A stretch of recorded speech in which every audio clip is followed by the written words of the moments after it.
ঈদের শপিং। মেয়েরা ঈদের সময় যা যা শপিং করে, अच्छा শাড়ি কিনে, চুড়ি, লেহেঙ্গা, সুলো পাউডার, মেকআপ, জুতা, অর্নামেন্টস এগুলা কিনে, বুঝছেন? আর এগুলা কিনতে সর্বমোট খরচ হয় কমপক্ষে 50,000 টাকা। আর ছেলেদের ঈদের শপিং, মেয়েদের এত কিছু কিনতে কিনতে ছেলেদের পকেট কিন্তু ফাঁকা হয়ে যায়। তারপর ছেলেরা যা শপিং করে, একটা ফুটপাত থেকে পাঞ্জাবি কিনে সর্বনিম্ন 500 টাকা দিয়ে, একটা সেন্টু গেঞ্জি কিনে 50 টাকা দিয়ে, একটা লুঙ্গি কিনে 300 টাকা দিয়ে, আর এক জোড়া জুতা কিনে 150 টাকা দিয়ে। আর এই সবগুলো কিনতে ছেলেদের টোটাল খরচ হয় সর্বোচ্চ 1,000 টাকা।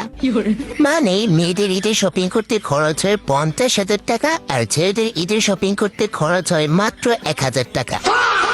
আবার কত ছেলে আছে যে গত বছরের ঈদের পাঞ্জাবি, লুঙ্গি আর ছেঁড়া জুতা পরে ঈদের নামাজ পড়ে।